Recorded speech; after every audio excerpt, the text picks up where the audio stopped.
a mecha franchise that dominated the early 90s with several different anime, video games, novels, model kits, the whole thing. This franchise was huge, but the flame that burns twice as bright burns half as long. Once the years started to have a 2 in front, Patlabor stopped being at the front. But the name still carries some weight, and at least one person asked me to cover it, so I'm gonna cover it. All of it. And I want to give it the full retrospective treatment, so let's talk about it. Patlabor is a mecha series born from the mind of Masami Yuki in the early 80s, although his original idea would bear little resemblance to what we ended up getting. I mean, it wasn't even called Patlabor, it was called B-Doll, and it was a mecha set in a post-apocalyptic Tokyo that needed to be rebuilt after a massive earthquake destroyed almost everything. Yuki pitched the idea to the premier mecha studio Sunrise as a 26-episode anime series, but they didn't go for it. So he went back to the drawing board. The post-apocalyptic setting got dropped while the earthquake idea stuck around and served as the origin for the Babylon Project in what would become Patlabor, a mecha series about policemen who had to deal with the changing times and advancement in technology, set in a Tokyo that was redeveloping its Bay Area, which required the creation of a new kind of construction machine called a labor. And as labors became more common, so too did incidents involving these labors. The story would take place in the future, but not the far-off future like many other mecha at the time, just 10 years after whenever this thing would eventually come out, so roughly the late 90s. Yuki bounced this idea, along with all his other ones, off his buddy, Yutaka Izubuchi, an editor at the magazine Animech who saw some promise in the project. Shortly thereafter, the two would end up meeting Akemi Takada and Kazunori Ito at a company event, and the both of them really liked what they saw too and wanted in. They all decided to pool their resources, got together, made a few sketches, and sorted out a general outline, and then waited for the right opportunity to pitch it to someone special. And that's when a Christmas miracle happened. Not even a joke, it was at a Christmas party in 1985 that the group met with a very important Bandai executive, Shin Unozawa. He liked the idea and sent it over to Sunrise, oddly enough, claiming that this Patlabor thing could be a nice mecha series that might just be another Gundam. But Sunrise shot him down because they already had Gundam, and they believed Patlabor would just create unnecessary competition. Luckily for Yuki and his friends, and the fans of Patlabor of course, the story does not end there. Yuki and the others figured it would be better to hop on the OVA train instead of going the TV route, so Unozawa fished around for an animation studio other than Sunrise, but to no avail. The OVA space had already started to get a little crowded, and unfortunately the savior of OVA, Toshimichi Suzuki, was a little too busy with Bubblegum Crisis and getting involved with the Yakuza, so Unozawa changed his strategy. Now, the average budget for an OVA in the late 80s was about 25 million yen per episode. Unozawa decided to lower that to just 10 million yen, and then he reduced Patlabor's proposed episode count of 13 all the way down to 6. This made the anime less risky to invest in, but most producers still didn't bite. It wasn't until Kazunori Ito convinced his friend to come on board that things started to turn around, because that friend was Mamoru Oshii. Oshii had some credibility from his work on Urusei Yatsura and his handful of OVA, which includes the first ever OVA, by the way. He also had his connections at Studio Dean, which meant that everything was finally in place for an anime. There was just one thing left. Masami Yuki, Yutaka Izubuchi, Kazunori Ito, and Akemi Takada had all decided to form an artist group to protect their copyright interest in the project. Oshii didn't really see much of a reason to join, but he eventually did after Unozawa told him it would just make things easier for everyone. And thus, the artist group known as Headgear came into existence. This group had some serious plans for Patlabor, except for Oshii. He didn't really think much of it at the time, but Yuki wanted this thing to be a fully fledged multimedia project. And this is why the Patlabor manga and the first Patlabor OVA were released only 1 month apart, and why a TV series started up almost immediately after that first OVA ended, in between two movies that are related to the first OVA, but not the TV series or the second OVA or the manga, but maybe the third movie, even though that one is a whole other thing. And look, we will be talking about all of this, except for the novels, because I can't read, or the video games, because while I am culturally a gamer, I'm non-practicing at the moment. You can skip around if you want, but I think the way that I've ordered things will make a lot of sense once we get going. So let's just jump right into the first Patlabor anime, Early Days. Mobile Police Force Patlabor: The Early Days. It's a 7-episode OVA series directed by Mamoru Oshii, who did the most he could with the shoestring budget given to him by Bandai. And judging by how this franchise only really became a franchise because of this anime, I'd say he did a pretty good job. The OVA follows Division 2 of Section 2 of the Tokyo Metropolitan Police Department Special Vehicles Unit, the SV2 for short. It's pretty much a money pit operated by undesirables located on the outskirts of Tokyo. The story starts with Captain Kichi Goto, a shrewd leader who got transferred here after pissing off the wrong people with his laid-back attitude and propensity for subtle manipulation, getting a couple of new robots and a new team. First and foremost, there's Noah Izumi, a bubbly, energetic machine head who's just the cutest little Chinese boy you've ever seen. What she lacks in brain cells, she makes up for in courage, and she can put back the bottles too. The reason she joined the mobile police was because she was very interested in the mobile part. When she heard that Division 2 was getting a big robot and they needed a pilot, she was there, ready to claim dominion over the labor by giving it a name. アルフォンスって何それ？私のパトちゃんの名前。入隊が決まった時から考えてたんだ。Noah loves her labor, much like a girl loves her dog, but not like that, sicko. Azuma Shinohara is her partner-in-law and the son of the head of Shinohara Heavy Industries, a company that makes 90% of the labors in the world. Now, I guess this is a good time to mention that the mechs in Patlabor are all called labors, and Patlabor is called Patlabor because it's short for patrol labor, which is what the labors used by the police are called. Anyway, he's got some daddy issues because he was forced to join the police force if he ever wants to inherit his father's company. He's a bit of a sleazy jerk, but, you know, he means well, and he's pretty smart some of the time, which makes him a very valuable asset to the team and the perfect partner for Noah. Isao Ota is the other Patlabor pilot in Division 2. He's a short man with a temper that matches, and he's also a gun nut with an itchy trigger finger and pretty good aim, which would definitely be a deadly combination if he wasn't such a goober. His partner is Mikiyasu Shinshi, a wife guy who's he's pretty much just a wife guy. And lastly, there's Hiromi Yamazaki, a textbook case of a gentle giant. These are the main players in the OVA, although there are a few others like the captain of Division 1, Shinobu Nagumo, the head mechanic of the SV2, Seitaro Sakaki, his second-in-command, Shige, and the no-nonsense half-Japanese lady cop from New York City, Kanika Clancy, who doesn't appear in the first episode but is featured in the rest. I'm Chief Officer Clancy at New York City Police.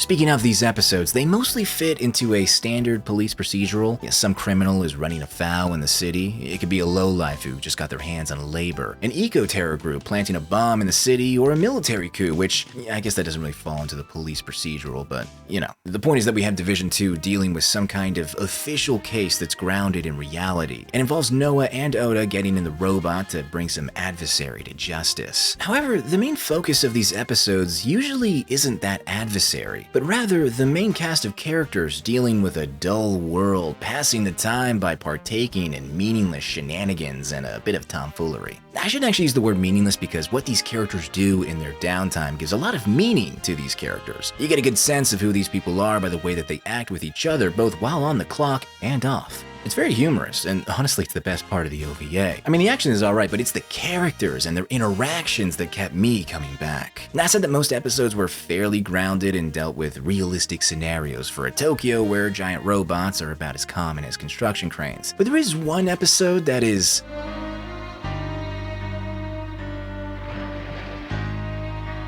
a little different. Episode 3 shook up the formula and introduced a conspicuous, crazy scientist who created a kaiju that happens to have the same face as Hiromi for some reason. It's a pretty weird episode, although it's also just one big love letter to tokusatsu films, hence all the references. Unfortunately, according to Oshii in the DVD commentary, it's also the lowest rated episode of the OVA, though it's actually one of his favorites. Normally, I hate democracy, but I'm gonna have to side with the people on this one. Yeah, I did a little soy face at the Godzilla reference, but I much prefer the first 2 episodes and the last 3 episodes to the middle 2. I just felt like this episode was a little too out of the ordinary, while the other episodes did a better job adhering to a sense of realism without becoming boring or predictable, which is kind of the problem I have with episode 4. The thing that I really love about Patlabor is that it goes out of its way to point out just how breakable the labors were, and how they'd have to deal with all the environmental obstacles you don't really think about when you're watching other action shows with giant robots. Because nobody cares about property damage or gravity in those shows, but in the real world, yeah, you can't just mess up a street without consequences from the public, and you're not going to be able to just leap over an overpass all willy-nilly. Early Days strives for realism in its depiction of a mecha police force, but it never lets that chase for realism come at the cost of fun. Most of the show is built around office humor and groaning over bureaucratic decisions, stuff that's fitting for what is essentially a police slice of life show. This is why the one-off kaiju episode and the other episode involving a cursed training facility that turns out to be not cursed didn't really do much for me.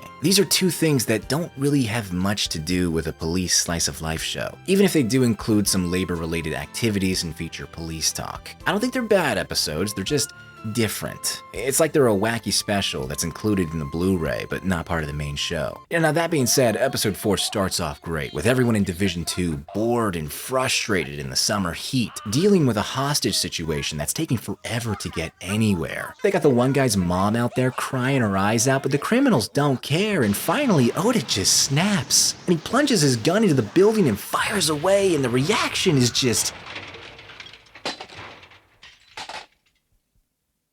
it's perfect. Also, it's got that one pretty iconic line, so I guess what I'm saying is that while these two episodes are the weakest in the OVA, at least in my opinion, they're still pretty decent, which only shows just how good Early Days is. It is very effective at endearing you to the characters and drip-feeding some world building in between the banter. One of the things we find out about in episode 2 is the Babylon Project, a project that aims to undo the damage to Tokyo Bay caused by the rising sea levels, and maybe delete some of the old suburbs in Japan to make room for some new islands. But it's a project that only really becomes important for the movies. While the members of Headgear had big plans for Patlabor, most of them kept their expectations tempered. They were already at the mercy of a small budget, and while the world of Patlabor was important, they chose to focus on the stuff that would actually get people to buy the OVA. Which is why originally Oshii and the other members of Headgear wanted to make a more episodic series that focused on weighty, more realistic mecha fights in an urban environment, but that proved too much for the minuscule budget. So instead, they focused more on the characters and their mundane day-to-day police work, which could have gotten very boring had they not also decided to go with a mature cast of characters who didn't act very mature. Even though the anime couldn't have all the grand fights Oshii wanted it to have, he was able to explore some of the lesser explored parts of big robot anime, like all the mechanical work that went into making these robots actually work. Oshii believed that each piece of this fine machine would require at least 10 people to maintain it, and he wanted this anime to reflect that. That is why the first episode opens up on the mechanics instead of Noah, who is supposed to be the main character, which is something Oshii would struggle to understand for most of this series. Now, one thing to remember is that Oshii was the last person to join Headgear to work on Patlabor, and he only did so as a favor to Kazunori Ito, and also because he was broke. His prior anime projects, while highly enjoyable, for me at least, didn't exactly turn a profit, but even though he was late to the game, Oshii did contribute some pretty big things to Patlabor. Some of the more important aspects, like its general premise and a couple of the main characters, had already been nailed down, but certain things, like the location of the police base being outside of the city, were all because of him. He liked the idea of a reclaimed waterfront, and he thought it better fit with the idea that this was the place the higher-ups would put you when they want nothing to do with you. Plus, the grassy plain in a big blue sky would be easier on the budget compared to a bustling metropolitan city landscape. He talks about a lot of this stuff in the DVD commentaries, including the story behind the opening. You see, Oshii wanted his buddy, Hiroyuki Kitakubo, to do the opening for Patlabor. Kitakubo is an extremely talented guy who is as skilled in the craft of animation as he is perverted. I will now play that one clip from Golden Boy. Oh, my queen! Oh, you're so naughty! Headgear gave Kitakubo the general idea for the show and a few early reference materials, and Kitakubo locked himself in a room and kind of created his own thing. And Headgear didn't have any time left to redo anything, so that is why you see two different Noahs with two different hair colors and facial features, and neither of them really look all that much like the Noah in the actual show. Another thing to note is that Oshii intended to end things off with episode 6 of Early Days. However, due to popular demand from the very start of the OVA, Patlabor would get a feature-length film. So Oshii decided to come back for that movie because he had actually developed a fondness for this series, and also because he was still pretty broke. But the movie was taking a little longer than expected to release, so while Oshii continued working on the new film, Bandai decided to pay the other members of Headgear a little bit extra to make another episode for the OVA to tide people over. Someone else filled in for Oshii and directed episode 7 of Early Days, and he did a pretty good job. It's a fun episode that has the gang chasing after a truck that's carrying some very important cargo, which was stolen by a guy who stole it from another guy who stole that truck for his eco-terrorist cause. And it's revealed at the end that the guy everyone is chasing was just trying to make it to the birth of his kid on time and never meant to get involved in any terrorist plot. Not a bad way to end off the OVA, but it's purposely not an ending with any finality to it because, like I said, they had a movie in mind.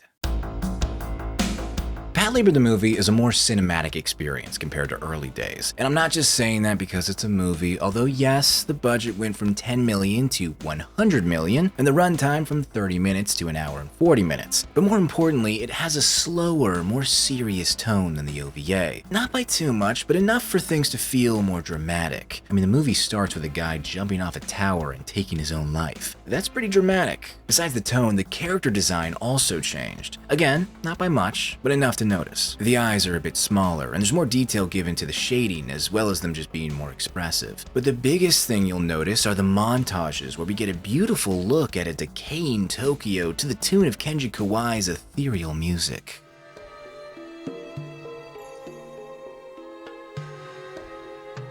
This is a staple of most of Oshii's works, and Kawai did do the music for the OVA as well, but I feel like it wasn't until the movie that the soundtrack was ever featured center stage. Alright, so what happens in the movie? Basically, everything revolves around this one programmer for Shinohara Heavy Industries, a man by the name of Echi Hoba. He worked on a new operating system for labors called the Hyper Operating System, or HOS. Just as the name suggests, it's a better version of the old operating system, and it's been installed in pretty much every labor in Japan. Unfortunately, a bunch of labors all over the city start going haywire, even without a pilot, and it seems to have something to do with HOS. That's what Asuma discovers in his unofficial investigation of his dad's business, sanctioned by Captain Goto, who already figured as much, but still needed the confirmation. Unfortunately, the man responsible for the bug in the software Minecrafted himself at the start of the movie, which means they gotta figure out his motive all on their own. Well, they're not actually on their own. Goto is working on things with Detective Takahiro Matsui, which is something he did every once in a while in the OVA. While the detective does some scouting, Asuma maps out where the labors went haywire, but he can't figure anything out. So he leaves the base and takes Noah out on a date because he's pretty sure she overheard the captain talking about how all their labors have a virus now, thanks to HOS, which means her dear Alphonse is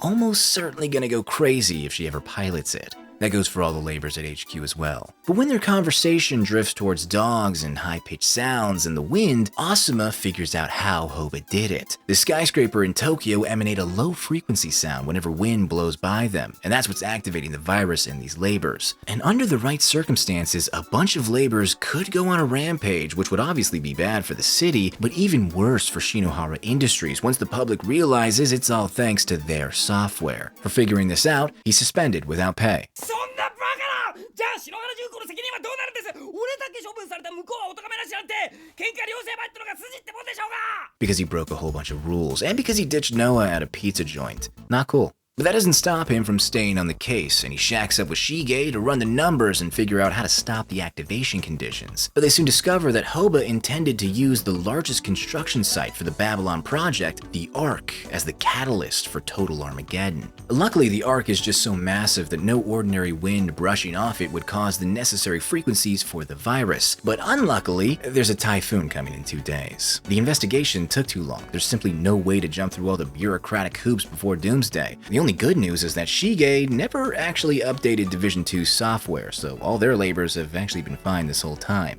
いやー我ながら大正解本当に誰も聞いてないの？おかしいな。 And since the Patlabors are an option again, Goto tells his higher-ups that, hey, anything could happen in a typhoon. Who knows what kind of damage it could inflict on the Ark? Wink wink. He and the higher-ups come to an understanding, and Division 2 is dispatched to destroy the Ark and save Tokyo. To do this right, they need the big guns. So Kanika flies in from the States and rejoins the team. Sightseeing? No. Combat.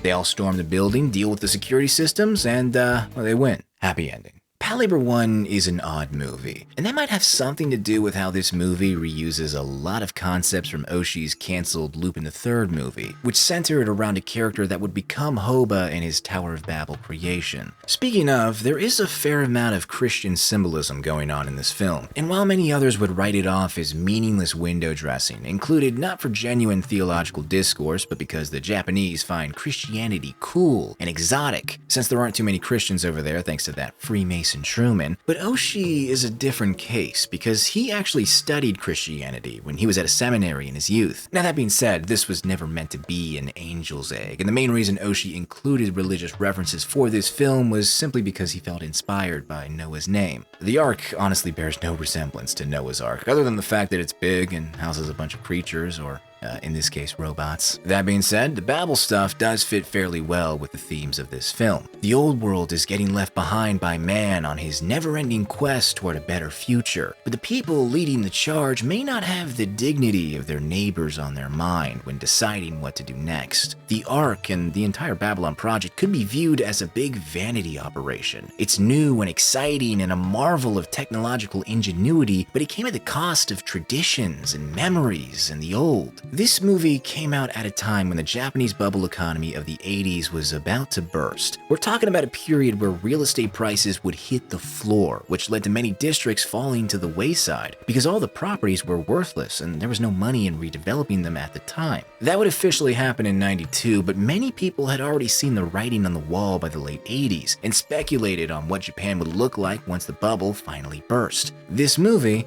does some speculating. We see the dirty parts of Tokyo, the gutters filled with trash outside rotting homes and empty suburbs. It can get a little somber watching these characters reminisce about the past while acknowledging that the future might just hold the same fate if the men with power and money deem it so. それが数年後には目の前のこの海に巨大な町が生まれる。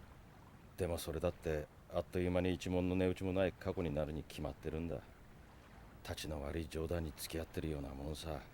Not really a topic of conversation I expected from a comedy series about giant police robots, but it makes sense for a series that was always speculating on what the world might look like in 10 years to speculate on this subject. It is interesting, but I imagine a lot of people were a little disappointed with the lack of action in this movie. There's a bit at the start and quite a bit at the end, but in the hour in between, nothing. It's just detective work, exposition, and, some funny jokes, but I'll be honest, things do get a little dull in the middle section. And I don't think the mystery is as mysterious as this movie thinks it is. There's also the issue of Noah. Now, many fans of the OVA noticed that Noah, and Asuma for that matter, increasingly became less important as the OVA progressed. Oshii heard the feedback and promised that he'd give both of them a much bigger role in this film. Asuma definitely has a big part to play in this movie, but Noah never really got the spotlight here. She's heavily featured in all the major fights, but like I said, those fights are maybe 1/5 of the total movie. She is involved in Asuma's investigation, but it feels like Oshii didn't really know what to do with her. I think that's why he included this one advanced prototype labor for her to fight in the end. And it is a tense fight, especially because Kaneko is trapped inside the pilot seat while it goes AWOL from the virus, but the fight feels tacked on. They already solved the Hoba case and completed their mission, but it's like Oshii realized he forgot to give Noah her triumphant moment, so we're doing it now, just before the credits start rolling.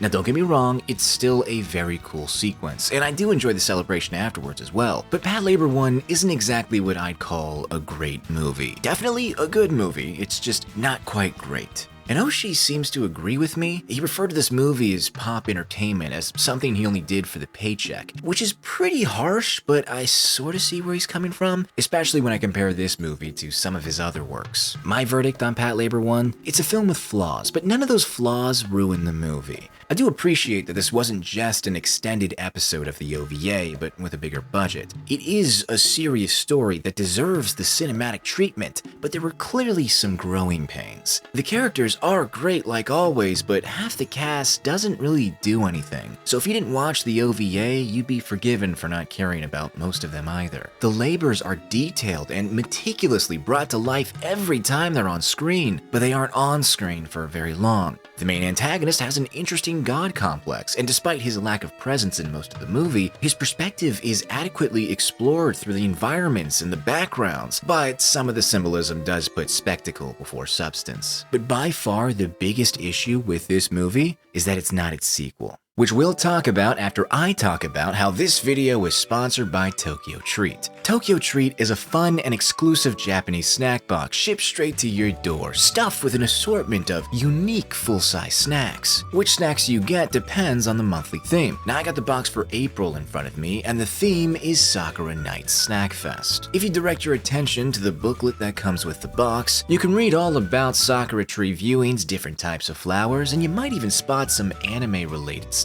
Pink characters with a dark side, huh? Hey, where's Yuno? And Kirby. Alright, what's worth eating in this box? All of it. But these are the select few I've decided to highlight. Let's start with the Sakura Castella. Now, I've never actually had any Castella before. First time I ever saw it was when I watched Atomic Galaxy, and anything that reminds me of that anime is already top tier. But this cherry-flavored treat stands on its own merit too. Then we have the Sakura Matcha Wafers. Now, these ones remind me of those cereal straws I used to get when I was a kid, but with a matcha flavor. It's tasty, and it does suck.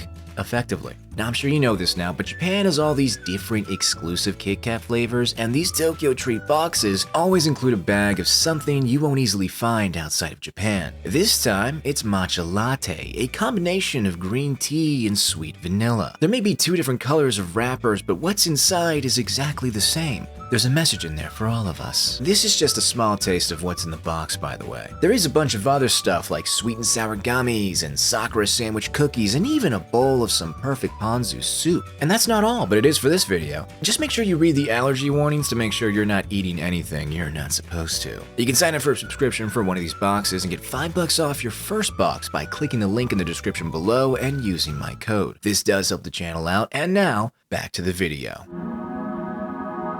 Patlabor 2 has quite the reputation, and it has quite the production too. Patlabor 1 did pretty well financially, so a sequel made sense, especially because the Patlabor TV show, which released just a few months after Patlabor, was also doing well. Same story for the manga, but even with all that success, or maybe because there was so much Patlabor stuff on the market in such a short amount of time, Headgear assumed that Patlabor 2 would be their last outing. They knew that there's only so much you can make off of a good idea, and a lot of it had already been made at this point. So all the members got together and brainstormed on how to make a proper finale to this franchise. And because they didn't want to possibly regret not doing something, they threw every last idea at the wall. And because everyone had way too many ideas of conflicting quality, Ito decided to just isolate himself from everyone else for a month or two and figure out the script himself. And you can tell pretty quickly that something's different this time. Patlabor 1 dipped its toes into philosophy. Patlabor 2 took a full-body bath in philosophy,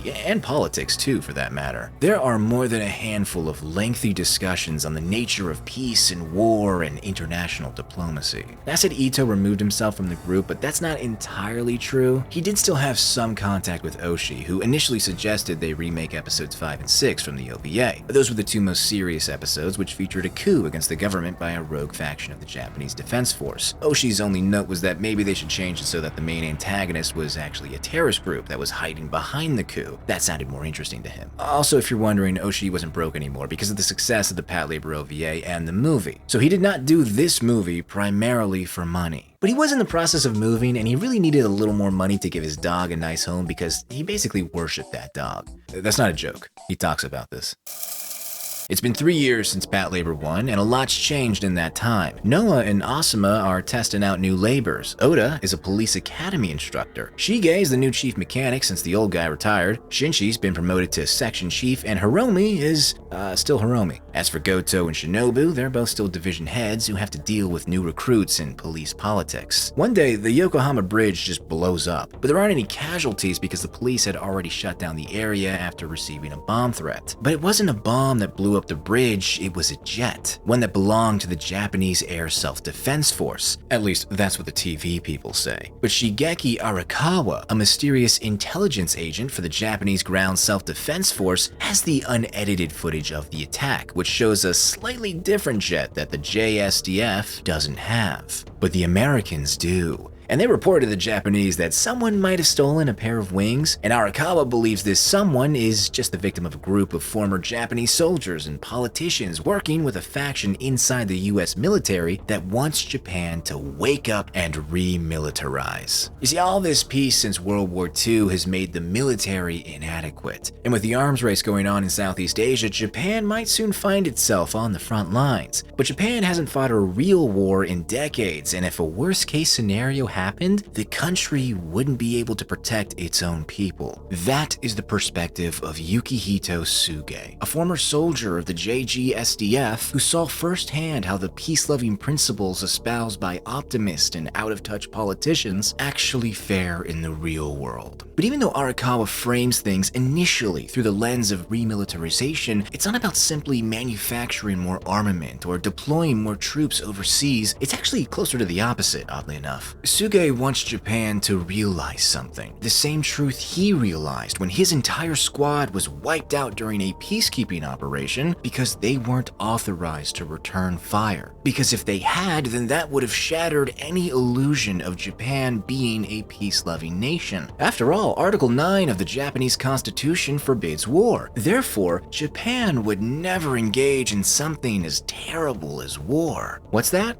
Oh, this? No, that's not war. This is peacekeeping. It's pretty easy to see the hypocrisy, but the people in charge and the civilians at large avert their gaze and insist that there is no war, that Japan isn't doing anything wrong, and that nothing needs to change. All Suge really wants is for people to stop playing dumb. If you want Japan to be a military power and share in the wealth that comes with the title, fine, go for it. But if you want Japan to be a pillar of peace and love, then don't act like your hands are all clean and your pockets aren't lined with blood money. Do not pretend like you know the first thing about war when you can't stand the sight of it. When your first thought in a crisis is how to most effectively save your own image. This is what Suge is fighting against. But he knows that people in all likelihood will just continue to avert their gaze from Japan's role in foreign wars, which is why he intends to put war in a place that they won't be able to look away from.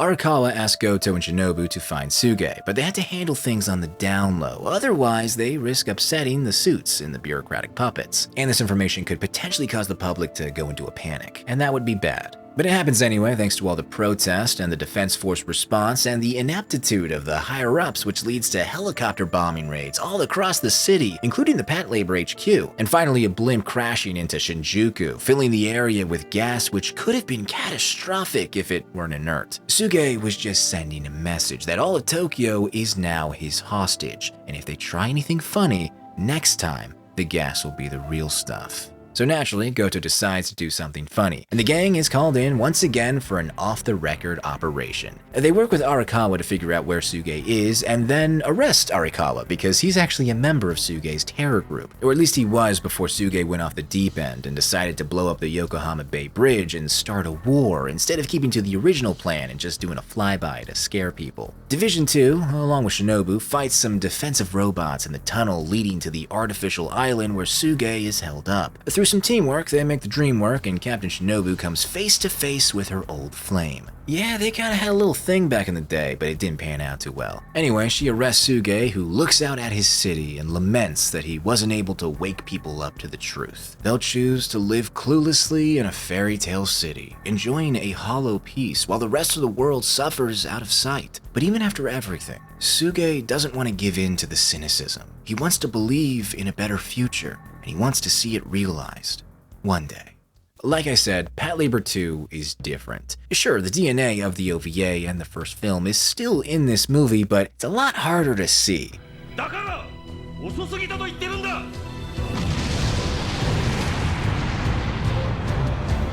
And that could be a good thing or a bad thing, depending on how much you liked that DNA. Patlabor 2 is more serious than Patlabor 1, which was already more serious than the OVA. Sure, it still has its silly moments, but they're about as prevalent as the Patlabors, which is another thing that might bother some people. This movie is about an hour and 50 minutes, and the labors are on screen for like maybe 10 minutes. And that's being generous. But let me just say, what a 10 minutes. I feel like I haven't hammered this point hard enough, but Patlabor set out to be a realistic mecha anime. And they succeeded, especially when it comes to Patlabor 2. The weighty, slow movements give such a human feeling to the animation, and the way that the labors move and take damage and react to their environments 100% sells the fantasy of big robots doing police work. But a consequence of that is that the mechs aren't going to show up for every little thing. It's unfortunate, but the movie is just following through on its sense of realism. Patlabor may be a mecha franchise, but Patlabor 2 is not a mecha movie. It's an introspective detective story involving military-grade machinery. And this might be controversial, but I think this was the right direction for the series to take. And that started first with the character designs. Just compare these characters to their original designs from the OVA. It's like night and day for some of these people. And apparently, Akemi Takada was not happy with this change initially, but she came around after a few lengthy discussions with Oshii. I really like this look, but I completely understand her concern. In a sense, they butchered her beautiful characters and replaced them with something mature instead of moe. Now, you know me, I dislike moe. Well, alright, I dislike moe crap, but a little bit of moe never hurt anyone. But yeah, stuff like this, I really dig, which is why Patlabor 2 is my favorite looking Patlabor. Another thing about the characters that you probably noticed is that most of them do not matter in this movie. And that is especially true for Noah. You know, the chick who's like the figurehead of the franchise. Yeah, alright, I know the robot is technically the series mascot, but come on. This does bother me a little bit, but I can't say that I was disappointed with Goto and Shinobu as the main characters because they're both solid. It's just a shame that Noah gets shafted even more in this movie than the previous film. But there is one line she gets that I really do like. It's a single line she tells Asuma as they drive over to the police HQ to join the others for an unsanctioned mission that could cost them their careers. And when Asuma asks her if she's really okay with doing this, she says this. 私、いつまでもレーバーが好きなだけの女の子でいたくない。レーバーが好きな自分に甘えていたくないの。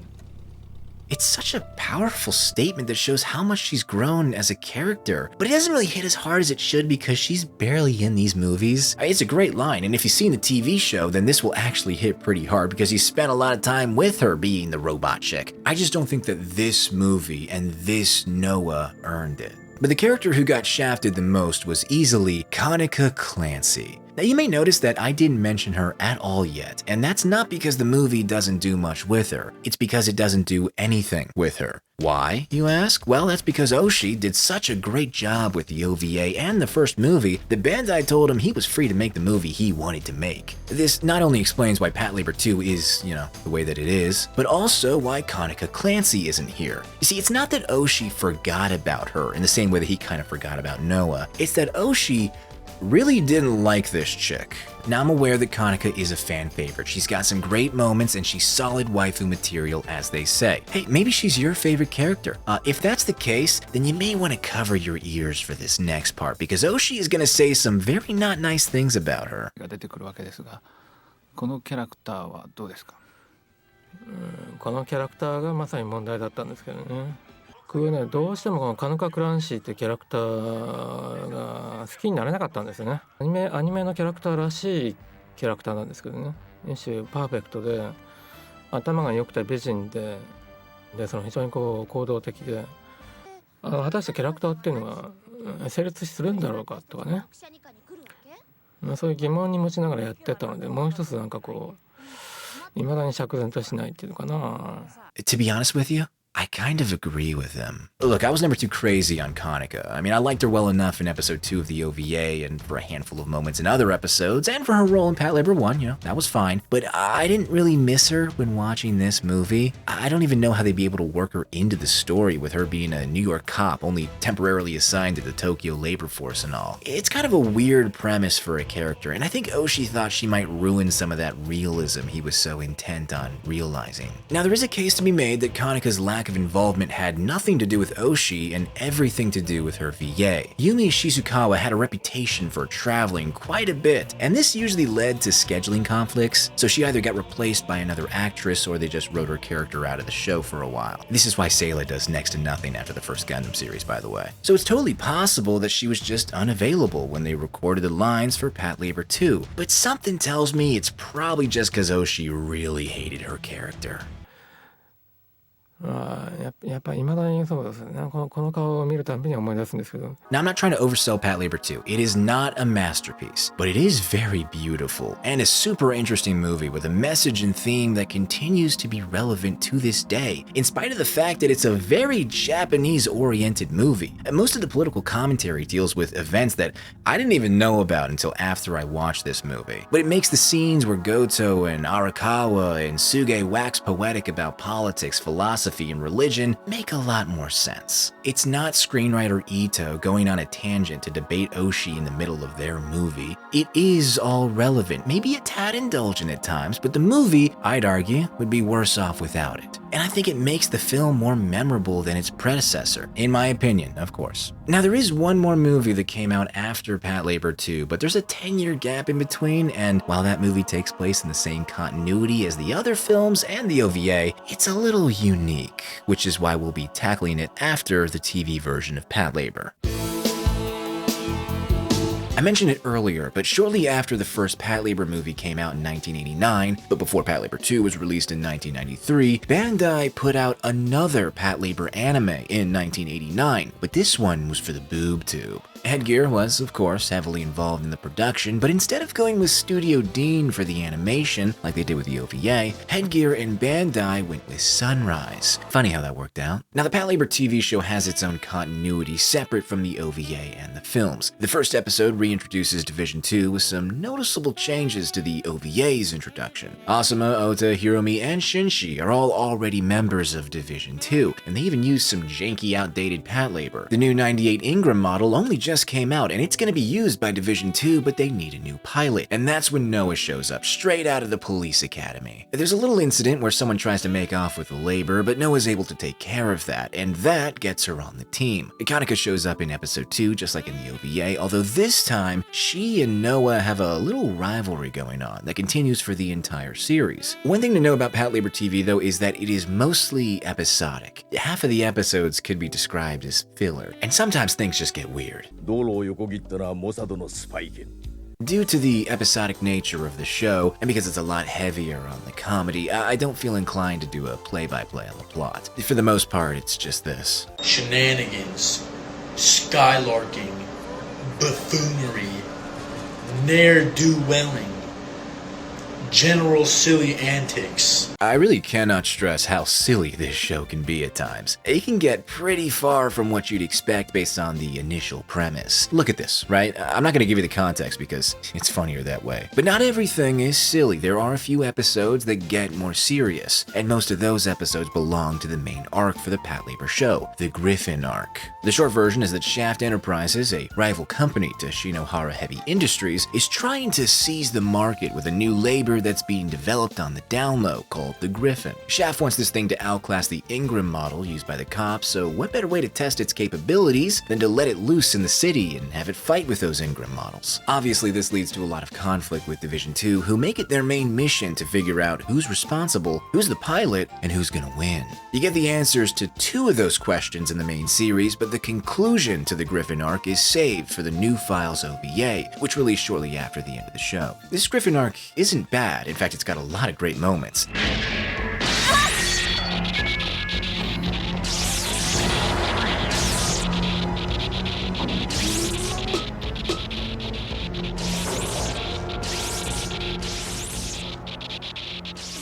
But it's not on the same level as either of the movies. It's a fairly predictable game of cat and mouse, and the stakes are pretty low, even if the show tries to convince you otherwise. What I mean is that people might get scraped up a bit, but no one ever kicks the bucket or anything like that. However, the characters involved are the saving grace. Richard Wong is a mischievous little troublemaker who's always one step ahead with a big goofy smile on his face. Everything about him is non-threatening, and yet he's still kind of scary. Kurosaki is his right-hand straight man, but one who knows not to take things too seriously either. I like these guys. They're pretty good villains for this kind of show. There's also the maverick pilot of the Griffin, Bud, who, I gotta be honest, I thought he was a girl with a really unattractive voice. But it turns out he's actually a dude who just looks like a girl, and sometimes he dresses like one. Yeah, I don't really know how common this is in mecha series from this era, but Turn and Gundam did the same thing, and I find that fascinating. While the Griffin arc does have its moments, the conclusion isn't really one of them. It's pretty anticlimactic, or at least it was for me.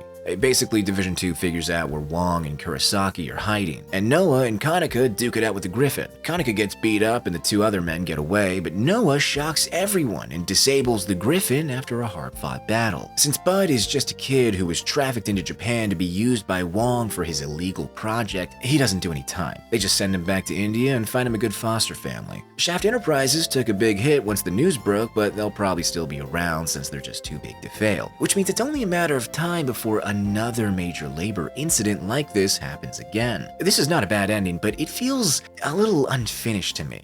Maybe that's the point. Not every case will get a clean ending where all the parties involved are brought to justice. I don't mind that kind of ending, but I don't know, I just didn't really feel anything with this finale. The end of the Griffin arc is just the first 4 episodes of the new files. The other 12 are basically just like the other episodic episodes from the main series. Now, if you're curious, the Griffin arc in total spans about a dozen or so episodes of the 47-episode series. I do really appreciate how certain episodes in the OVA call back to the main series. My favorite is the connection between episode 43 of the TV show and episode 15 of the OVA. You see, in the TV show, Shige has a dream about going to New York, and he meets the American versions of all his friends. That was the context, by the way. Then, in the OVA, you have this similar surreal parody of an episode that's revealed to be the dream of Asuma, who dozed off while listening to Shige tell everyone about his dream. That's fun. And that's what the TV anime mostly is. It's just dumb fun. A comfortable show you can put on while you relax. I think that's why most of New Files is comedy episodes instead of dramatic additions to the main arc, but I can't prove that. Now, is the TV show as good as the movies and the old OVA? I don't think so. It strays a little too far from the formula that made the other timeline work so well. I mean, maybe if you didn't mind episodes 3 and 4 of the OVA, then you're not gonna mind this TV show, but it is less realistic and more like a typical comedy anime. I mean, at one point, Noah and Kaneka uncover the Dragon God, and these two start fighting about whether it's actually a dragon or a kaiju. 中生代の種類類が今までどうやって生きてきたんだよ。だからそれが独自の進化ということよ。 Yeah, maybe that's not typical for a comedy anime, but you get what I mean. The writers were just having fun. They weren't really thinking too hard about how every little thing fits together. One thing I do love about the TV show, though, is it does more with these characters than the OVA, and especially the films. I mean, Shinji gets a whole episode dedicated to himself, and he's not the only one. And it even includes some new great characters, like Takeo Kumagami, who actually replaces Kaneka for a while after she returns to New York halfway through the show. Another thing that's cool is that Division 1 actually gets some love for once, and there are a handful of recurring side characters too. I also think I prefer the TV show's characterization of most of these people over that of the movies and the OVA as well. The only exceptions are Goto, Shinobu, Asuma, and Noah.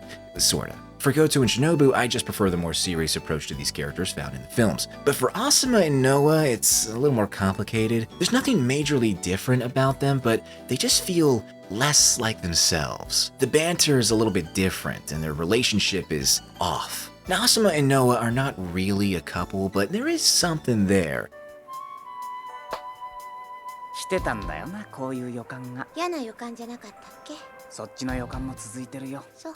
In the OVA, Asuma was kind of a jerk to Noah. He picked on her on almost every episode, and in the first movie too. And not in an over-the-top manner, it was more like, hey, go bring me a soda, or hey, cover for me, or, you know, stuff like that. And Noah would always acquiesce, although she would usually complain about him taking advantage of her, which made it kind of adorable that she would get all excited when Asuma casually asked her out. And by the last episode of the OVA, she's casually asking him out too. I think I don't like their relationship as much in the TV show because, and this might sound really weird, Asuma isn't as much of a jerk there. And Noah is the one teasing him more often than not. Maybe it's just that I've gotten tired of seeing that kind of dynamic, but they do still have great scenes in the TV show. So I'm not really complaining about them, I'm just expressing my preference, that's all. Which version of Patlabor and which version of its characters you think are better is just gonna come down to your own preferences. If you want something more silly, then you'll want to watch the TV show. If you want something more serious, then you'll want to watch the OVA and the 2 movies. And if you want something even more serious, then you'll want to watch movie 3.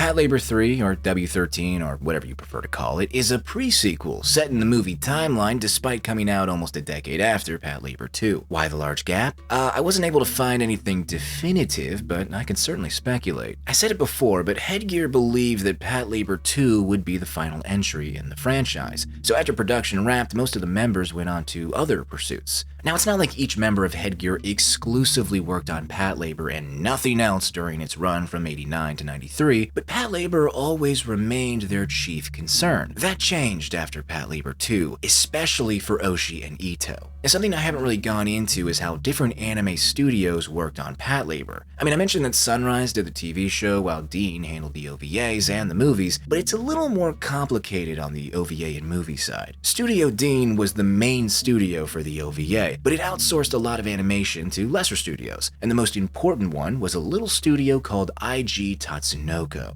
which would eventually turn into the more recognizable Production IG. While working on the OVA and the first movie, they had about 5 employees and the attention of one Mamoru Oshii, who saw opportunity. This was a group of talented people who belonged to a company that was small enough for Oshii to influence. That is why he insisted that they be the main studio for Patlabor 2 instead of Studio Dean. And that is why immediately after Patlabor 2, Oshii would work with them to put out the first entry in their most popular and influential franchise.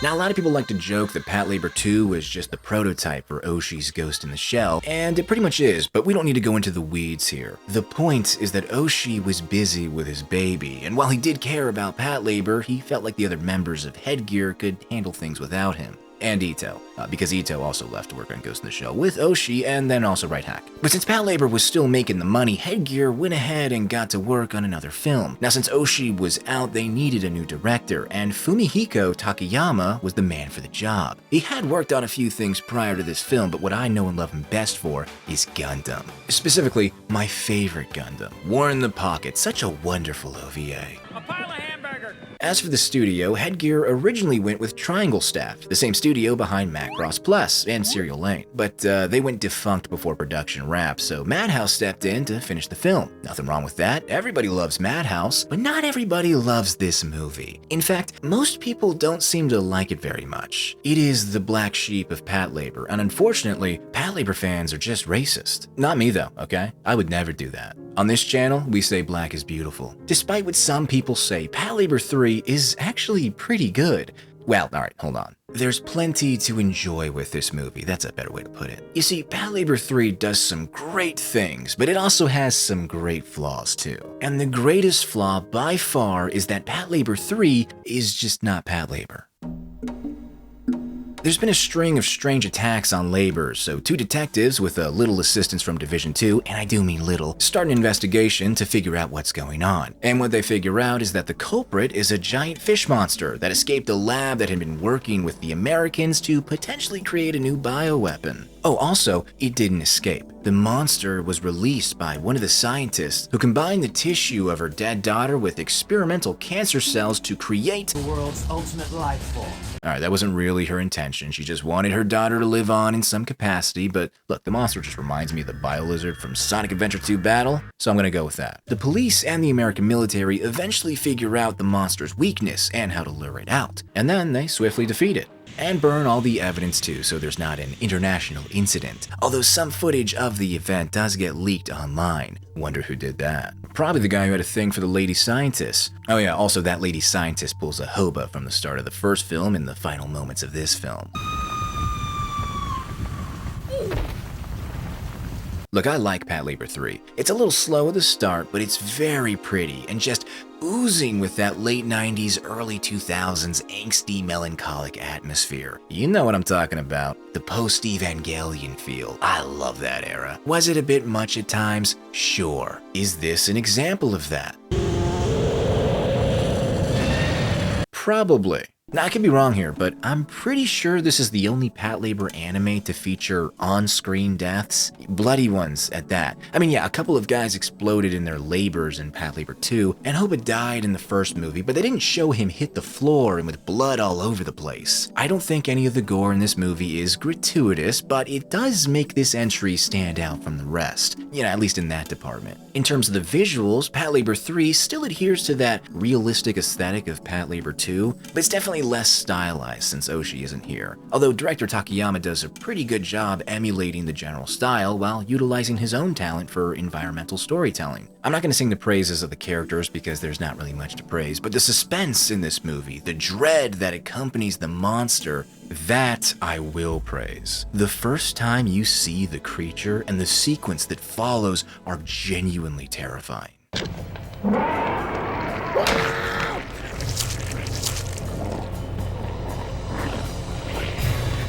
The things that this movie does well, it does really well. But as for everything else, not so much. I guess it's not written anywhere that Patlabor has to follow Noah and Asuma and the whole of Division 2, but everything that came out before this movie kinda did. And the film itself was marketed as Patlabor 3, but the core cast we all know and love only gets like 3 minutes of screen time. And maybe that was for the best because, oh man, Noah, what did they do to you? She went from tomboy to just boy. Where is her cuteness? Her tasteful androgyny? This is too far. Dude, I hate this design. The left freaking won. However, I still maintain that this movie is unfairly maligned. But now if you told me that you've seen it and you didn't like it, I wouldn't be surprised. I will defend Patlabor 3, but I do have to add caveats to most of the things I say. For starters, you can't view this as Patlabor 3. You have to view it as a Patlabor self-contained side story. But even then, there are still some problems. The plot is pretty predictable, which is not great for a detective story, and worse when it is a slow detective story. Now, I don't mind a slow story. I'd even say that the other Patlabor films are a bit on the slow side too. But the first 30 minutes of Patlabor 3 does not have much going on for it. And you're just sitting there waiting for the movie to catch up to what you already know. But then all of a sudden, the best sequence in the entire film happens and it is a solid 7 minutes of heaven. But once it ends, that's kinda it. The movie never gets back to that level, and there's still about an hour left. Now, there is a subplot with the Americans and the other scientists, but it doesn't really go anywhere. They give Division 2 a cure that will incapacitate the monster, but it's kind of like the TV show with the anticlimactic finale that has a bunch of loose ends. Also, depending on how artsy you are, you may feel a little uncomfortable seeing the monster burn to death. Now, that is the intended feeling. You are watching a scared little girl warped by science die a second time while her mother watches helplessly in the background. This isn't a kaiju that's getting killed, it's a human being. And to make that point explicit, they make the scene explicit and throw some boobies on the bio lizard. Yes, I understand the point and the themes, but I don't think we really needed to go to this extreme to make it. But like I said earlier, this was post-Evangelion. They wanted to go to the extreme because the extreme was in. Maybe that's the best way to look at this movie. It's Patlabor,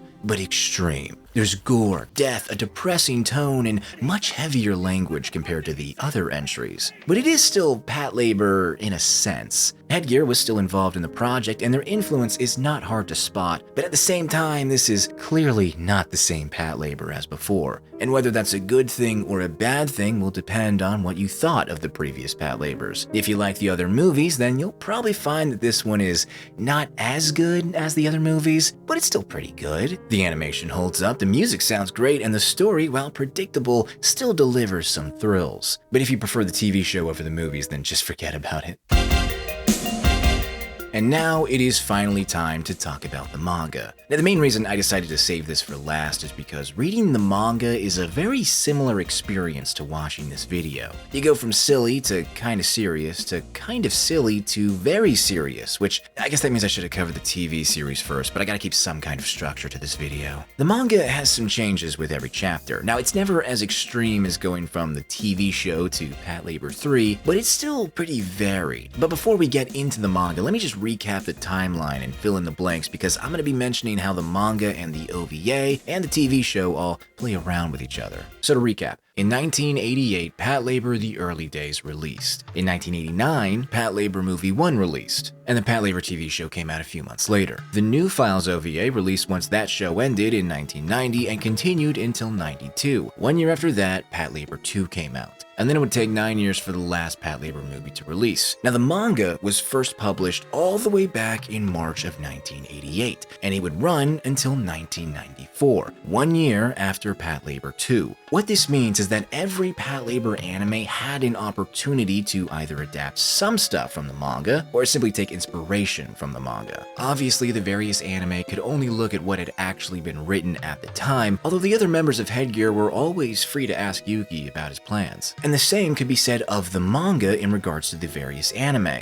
excluding Patlabor 3 of course. But what I mean is that it could look at what the anime did or was doing and incorporate that into the manga going forward. Now Headgear did handle all of Patlabor, and that includes this manga, but most of the members gave most of their attention to the various anime. The only one who didn't was Masami Yuki, who was just too busy writing the manga pretty much all by himself. Luckily, this wasn't his first rodeo. Assemble Insert was the first thing he published, but it is just a short single volume, basically a one-shot. And you can kind of say the same thing for his next volume, Birdie the Mighty. And yes, I have watched the OVA for each of them, and they're both pretty fun. But I think this explains the first section of the Patlabor manga. It borders on being a gag manga, rife with goofy action scenes and fourth wall breaks. We also get yet another introduction to Noah and the rest of Division 2. This time, Noah is introduced at a crime scene after she's mistaken for both a kid and a man. Afterwards, things sort of play out like in the OVA, although for a brief moment, Noah, Asuma, and Ota are the only members of Division 2. The manga stays consistently comedic and even features certain sequences that I thought were just filler from the TV show, but after Volume 2, things start to get a little more serious. That's because the Griffin arc starts almost immediately, which also means that Takeo Kumagami shows up after just a few chapters, instead of halfway through. This arc mostly plays out the same in both the manga and the TV anime, although the anime does feature a handful of anime original characters that often popped up from time to time. It's a shame that they're not here in the manga because I really did like most of them, especially that TV reporter lady.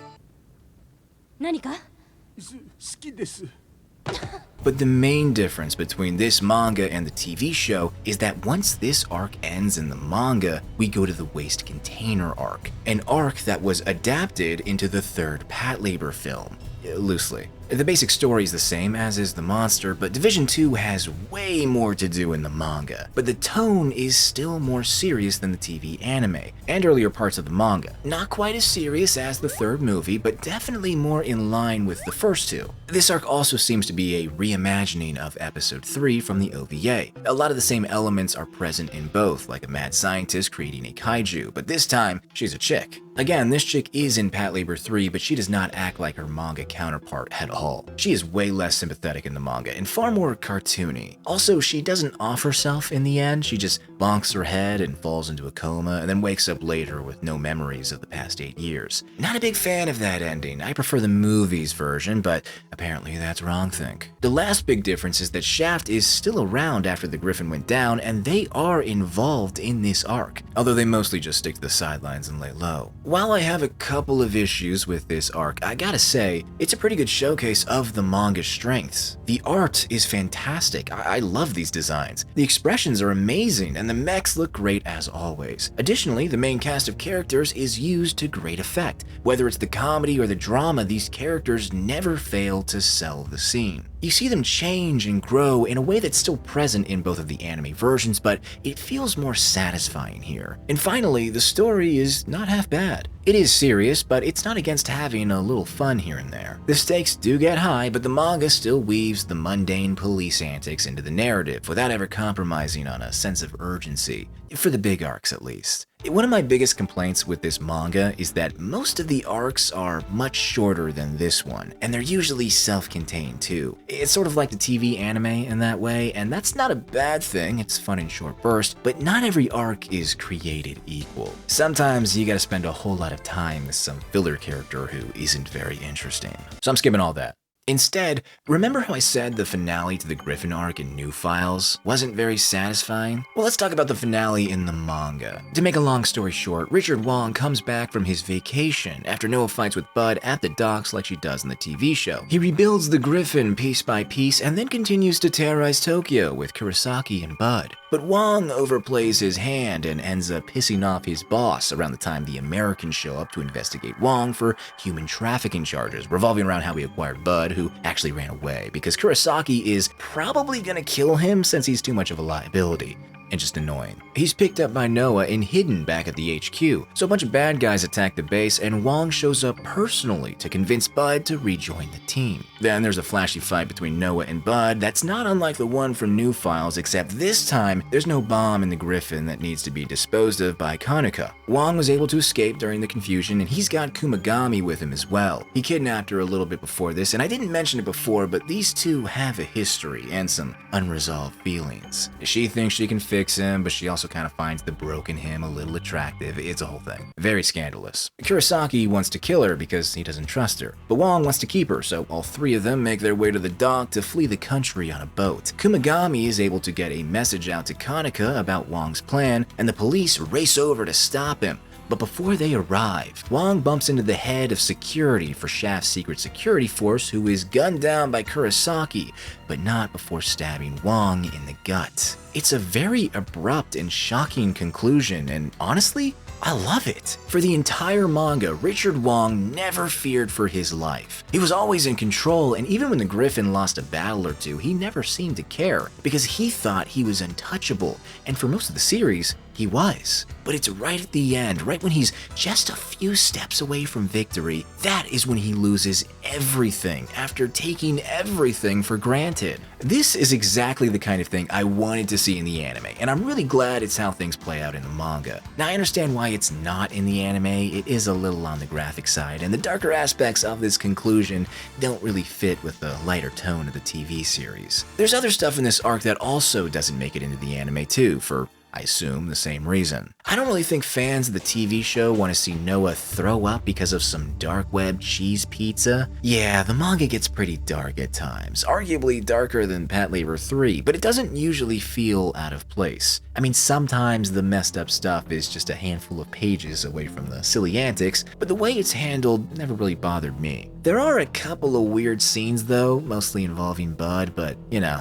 it's whatever. All in all, the manga is pretty good. It definitely has a more satisfying narrative compared to its anime counterpart, and it's also just interesting to see alternate takes on these characters. This might be a hot take, but I actually think the manga has the best version of Kanuka. I mean, yeah, it sucks that she's barely in it, but her role as a member of an international police group investigating Richard Wong fits her well and actually gives her a believable reason for being in Japan. You know, I never really bought the reason given in the anime for why a New York police officer would be working under the Japanese police labor force. The manga version just makes more sense to me. And plus, her character in the manga is better integrated with the others, in my opinion. I like how she can understand and speak Japanese proficiently, but gets lost immediately once someone uses slang. She's not Little Miss Perfect like she is in the anime. This leads me to believe that Yuki and Oshi were of the same mind concerning this character, although I'm pretty sure Yuki had at least a couple of nice things to say about her, and not, you know.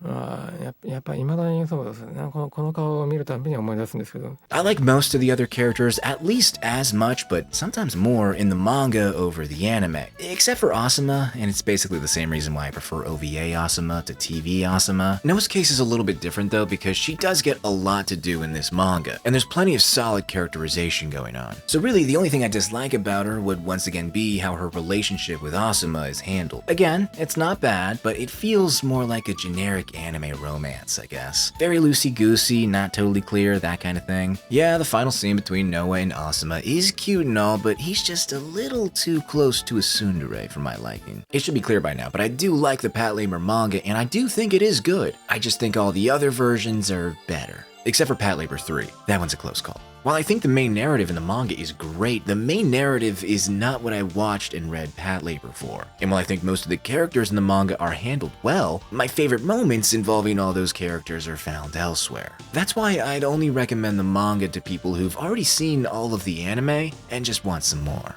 Alright, we have covered all the main stuff, but there are a couple of other things worth mentioning. First would be Mini Pato, a trilogy of shorts animated in a chibi popsicle stick style. There's no real story in these shorts, it's mostly just fun jabs at the Patlabor series, as well as the mecha genre in general, but the first 2 episodes do explain the science and reasoning behind the hand cannon and the labors, respectively. What's interesting is that Mini Pato came out the same year as Movie 3, and it was written by Oshii and animated by Production IG. They may not have been able to work on another Patlabor movie, but it is cool to see him and this studio come back one more time. Actually, Oshii wasn't quite done with Patlabor just yet. The Next Generation Patlabor is a live-action series from 2014, directed by Mamoru Oshii during his live-action era. I have not watched it because I have no real interest in it, so I will not comment on its quality. What I will comment on is the Patlabor reboot from 2016. It was made as a part of the Japan Animator Expo, a project started by Hideaki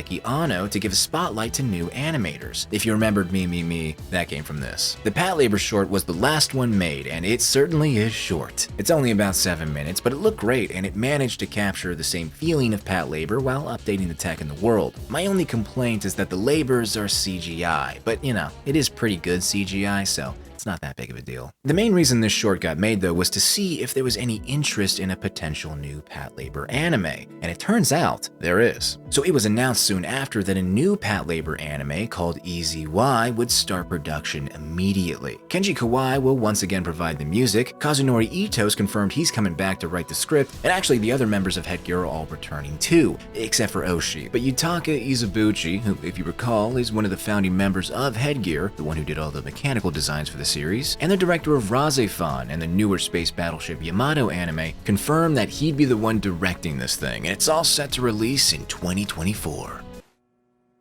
Really? 2026, that's the new date, for now. Also, JC Staff will be the studio in charge of animation, and the story will expand on the reboot. I don't really know if I'm excited for this. I mean, it does give me hope that they delayed the release to make sure this thing can look the best that it can look, but there's a lot riding against this anime. I mean, the labors are going to be CGI, and I really doubt that the 2D animation is going to look as good as it did in the short. Plus, old equals good, new equals bad, that's just how things are. I'm still going to give it a chance because I am curious about this anime, and sometimes I do like modern reimagining on old things, and the old crew is still involved, so that does alleviate some of my concerns, but I'm not getting my hopes up. I was not a Patlabor fan before making this video. It was something I knew about once I first got into anime, but I put off watching it for years. Then I forgot about it and sort of rediscovered it while looking for OVAs to cover, and I was happy to find that every single part of this franchise is worth watching. From the half-baked OVA to the edgy 2000s movie, I'm glad I watched it and read it. I really do like this franchise now, and I'm guessing that you do too, because if you're still here and you haven't watched any of it, then I have no idea what you're doing with your life. Now, don't get me wrong, I mean, I love you, okay? Patriot. Thank you for the support, but like, you could have been watching the thing instead. Or, you know, you could watch something else like Dominion Tank Police. Yes, I am bringing special attention to it. I am confident that someone has already typed out a comment about how similar Dominion and Patlabor are, because they didn't think I was gonna bring it up. Well, guess what? I just did. Yeah, Dominion and Patlabor are pretty similar. You got 2 franchises involving destructive police forces that focus on grease monkey tomboys with short hair. Dominion came out first, and while I haven't found anything that confirms this, I wouldn't be surprised if Masumi Yuki was inspired by Dominion. Or Appleseed, for that matter. But inspired is as far as I'd claim. As similar as these stories are in setup, they're also pretty different. But if you like one of them, then you probably like the other one too. Alright, well, that's the video. Took me a long time to make this thing, so do leave a like to gaslight me into thinking it was worth it. I've got some ideas for what to cover next, but I'm always open to hearing new suggestions. Actually, scratch that. I need to sit down and actually watch all the things you people have recommended me already. Some poor sucker is still waiting for a video on Galgaigar. I'll get to it, eventually. Anyway, until next time, Ave Maria, Deus Volt, and a big thank you to all the cultured.